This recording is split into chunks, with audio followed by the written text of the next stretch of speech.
Professor Mushirul Hassan, Shri Chinmaya Gharekan, Voraji, Anthony ji, Rahul Dwivedi ji, distinguished speakers of the day, ladies and gentlemen. It is a pleasure to add my own welcome to all of you who have joined us today for this seminar to mark the 50th anniversary of the passing of that great son of India, Pandit Jawaharlal Nehru. This year, as you will know, it will also mark the 125th anniversary of his birth.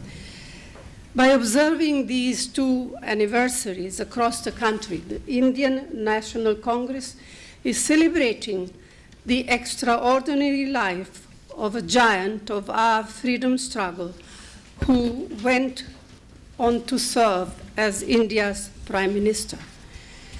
In that role, he consolidated India's democracy and entrenched the basic values of our polity, values to which we are still proud to lay claim. And what are these values? They can be summarized as the four pillars of Nehruianism, and that is democratic institution building, staunch secularism, socialist economics, and a foreign policy of non-alignment.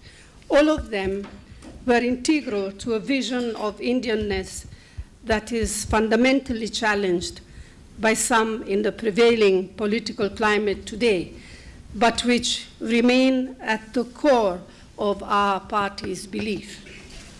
I am not suggesting that the Indian National Congress is stuck in a time warp and merely reiterating the conventional wisdom of 50 years ago.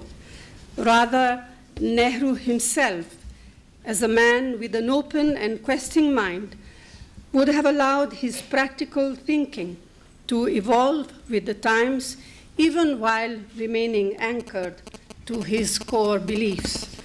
And what do these four pillars mean to us today? First, democracy.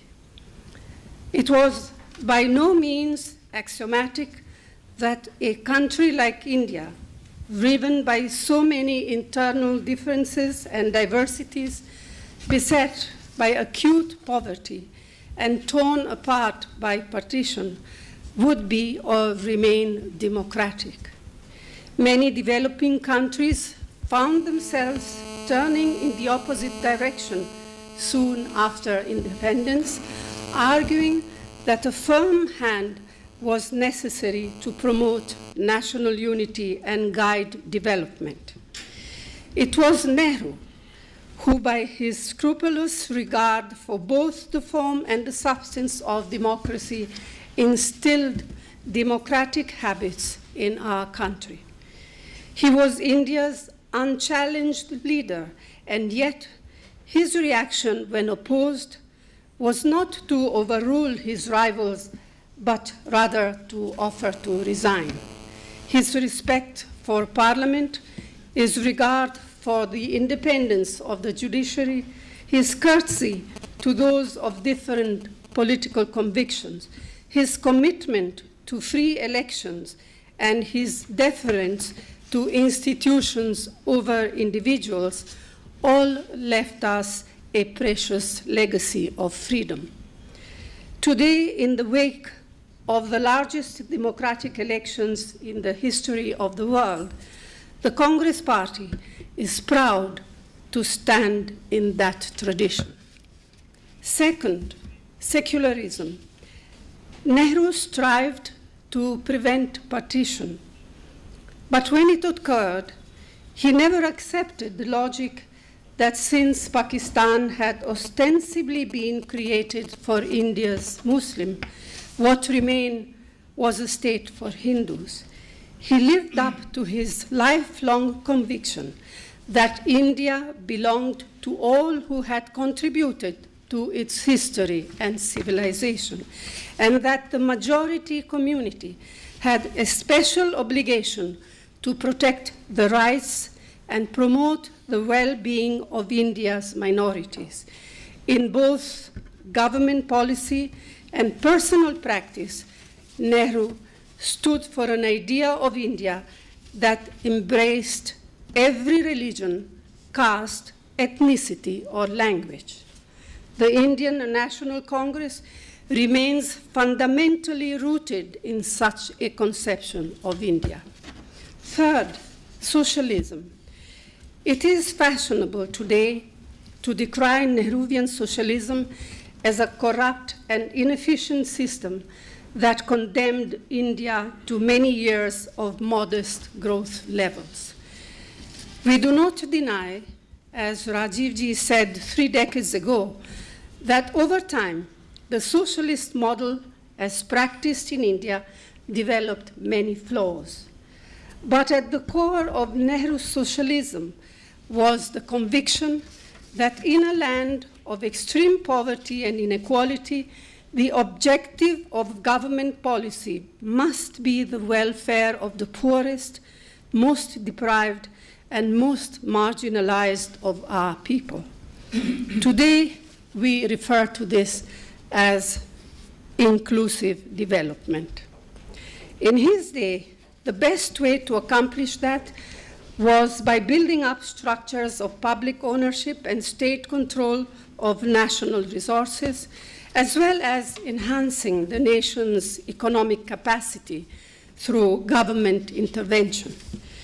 Today, the Indian National Congress welcomes, indeed encourages, the involvement of the private sector in wealth generation and economic growth, and in making possible so many new opportunities to open up for our young to succeed in a globalizing world. But we remain profoundly wedded to Nehru's concern for the weakest sections of our society. Finally, foreign policy. Nehru was a convinced internationalist. For him, non-alignment was the logical response to the bipolar divisions of the Cold War era. In that form, it might be argued that his vision is no longer relevant in the changed circumstances of the 21st century. But in its essence, the Nehruvian vision was about safeguarding India's independence and self-respect against potential encroachments on its sovereignty.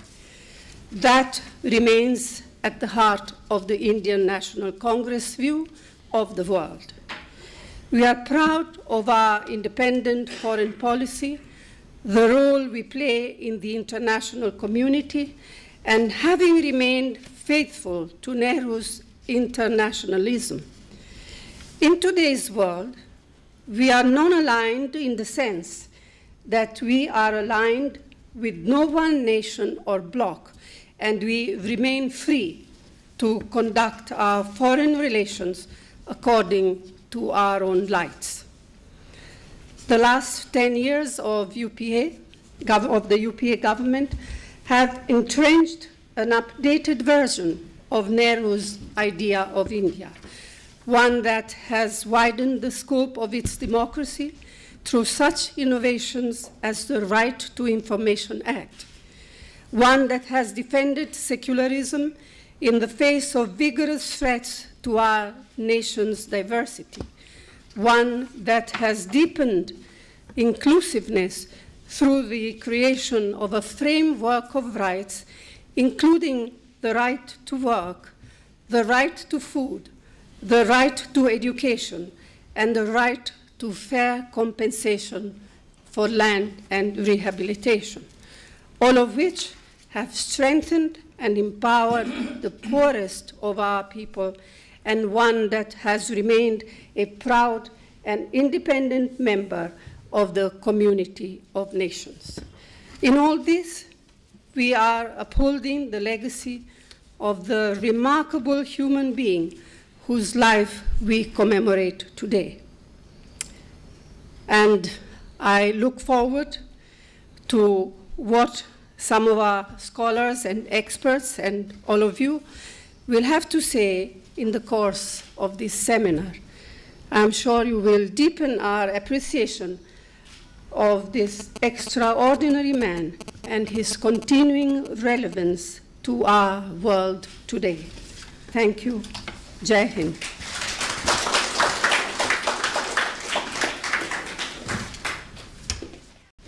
Sonia ji, Hassan ji, Rekhan ji, friends, it's an honor for me to speak to you today. I'll start, I think, where Karan Singh ji left off. Karan Singh ji said that Pandit ji was a guru. And I think you meant it in the traditional sense. Some years back we had this conference, the Gandhi conference. And a number of leaders from African countries had come. And one of them walked up to me and he said, well, young man, I want to speak to you. So I said, yes, tell me, what would you like to say? He says, I don't remember the country it was, but he says, I'm the vice president of one of the African countries. And tomorrow morning, I want you to meet some of my friends. So I said, okay. So next morning, he came with 4 or 5 of his friends, and one of them was vice president, one of them was finance minister, one of them, all very, very senior people in African countries. And then they said, now, I would like you to tell me what is common between all of us. So I said, well, you're all from African countries. And they said, no. What is common between all of us is that we all studied in India. And every single one of us used to have breakfast with your great-grandfather, and he taught us politics. And that is why we are where we are today. So I was quite amazed by his ability to reach out and touch people. These were not special students. They were not students who were famous. They were just students, African students studying in India, and he just came and gave them a little bit of gyan. And there was a tremendous impact.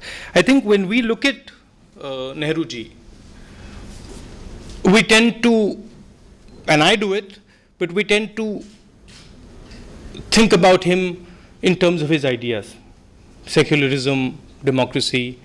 I think that's a very important way to look at him. But there's another way to look at him, which is that he was, on one hand, political awareness. So he had the ability to go very, very deep into the politics of this country. On the other hand, he was historical awareness. So he could go very, very deep into the history, but not get trapped by the history, not get caught up by the history, like many of our friends.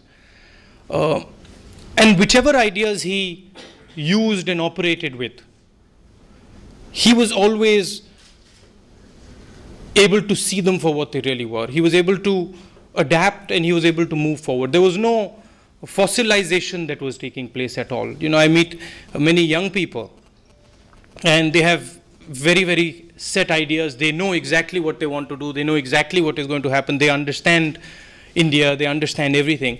I think Mahatma Gandhi ji and Jawaharlal ji would never claim to understand India. They might claim that I am attempting to understand India. They might claim that I am trying to understand India, but I don't think they ever had the arrogance to think that they understand it and they have all the answers. And I think that is a very, very powerful thing, that they didn't actually believe that they have got it. There was no final milestone. It was a journey. And if you read both their writings, you will get this distinct sense that for them, India was much bigger than they could ever be. India was much more intelligent, powerful, understanding, compassionate than they could ever be. And I think both those leaders who I admire, the central, if you take the central thread, the central thread is compassion. That whatever they did, whether it was, whatever they spoke about, whether it was secularism, democracy, non-alignment, it was always about respect for people, listening to people, understanding people, and never riding roughshod over anybody. And I think that is a very, very great lesson that they teach us. I'd like to thank the speakers and all our friends, Congress President, for coming here today. All the best. Thank you.